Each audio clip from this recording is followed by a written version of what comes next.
Okay. So, during my last talk on the topic of how to engage the mind in God, I had explained that in order to engage the mind in God, we have to withdraw the mind from the world repeatedly, again and again, in order to engage it in God. So the way to do that, or that process of taking the mind away from the world and engaging it in God, is known as meditation. My Gurudev Jagat Guru Tam Shri Kripaluji Maharaj calls it Rup Dhyan. Rup Dhyan means the loving remembrance of our worshipped form of God, engaging the mind in the loving thoughts of God. So that process or that practice is known as Rup Dhyan. Now, in order to practice meditating on God, saints and scriptures alike tell us that we can take the help of an image of God, or we can take the help of a deity. Deity worship is a very common form of spiritual practice. People visit temples and offer their obeisance before a statue of God, or sit at home and do similar in front of their altar. It is very important to remember that you will derive benefit from this only when you feel God's divine presence in that deity. Deity worship is actually a means of engaging our mind in meditation on God. Sri Maharaji, my Gurudev, redefined this as Rup Dhyan, loving remembrance on God's form. So by taking the help of a deity, one should close his eyes and make that deity come alive in his mind, imbibing it with all divine qualities and attributes. It is an irrefutable spiritual law that by loving any lifeless object, believing it to be God, we can derive the same divine benefit that we would by loving Him directly. When you perfect this 100%, you will achieve God realization.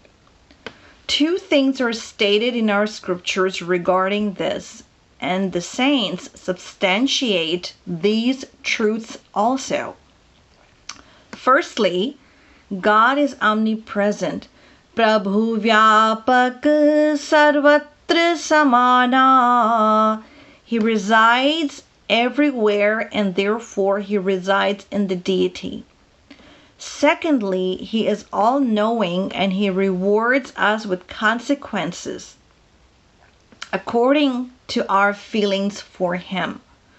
It is important to note that this does not apply if you worship a statue of a human being, such as your mother or father. A human being does not permeate a statue or a deity like God does, nor are they all-knowing. However, if God were worshipped through that deity, because He is omnipresent and omniscient, you will receive divine benefit. It is on the basis of this that deity worship has been propagated throughout the world, and it takes numerous forms. For example, in temples, mosques, and churches, food is ceremoniously offered to God daily. Food is placed before the deity, the curtains drawn behind the priest, who closes his eyes and rings a bell.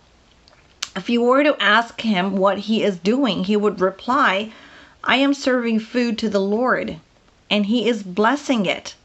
Does he really believe that the Lord is eating that offering? Has anyone ever looked closely at the tray afterwards and wondered, what did the Lord eat? Oh, He hasn't eaten anything. It's because of me. What a sinner I am. Has any temple priest had these kinds of feelings? Absolutely not. Why? Quite simply, our faith in God is the exact opposite. We firmly believe that He will not come and that He will not eat what is being served. Understand that if you do not feel that God is present in the deity, you will only receive the consequence of worshiping a stone sculpture.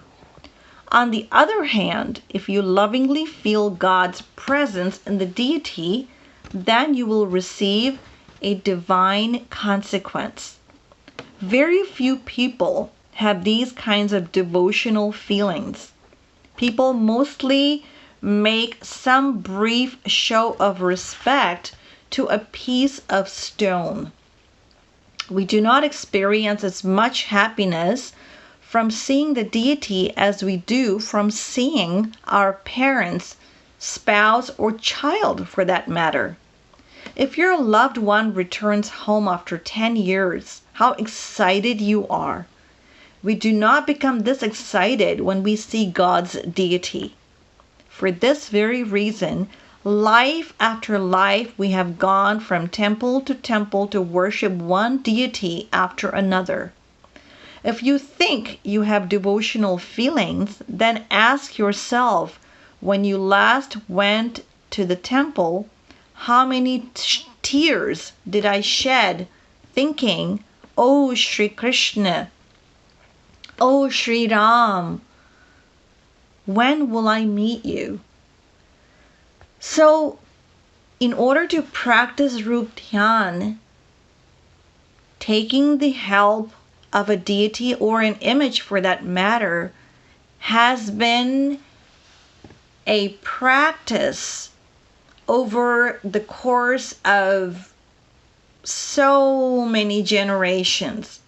And our scriptures, the saints, they have propagated this practice for our spiritual benefit, because when we engage our mind believing the presence of God in that deity or that image, then we will receive divine consequences. And accordingly, our heart to that degree will become purified.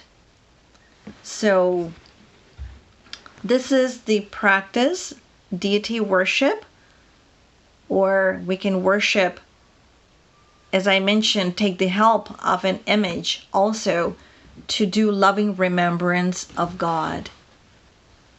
Shrimat Sadguru Sarkar ki jai, Shrimat Yugal Sarkar ki jai, jai jai Shri Radhe, jai jai Shri Radhe, jai jai Shri Radhe.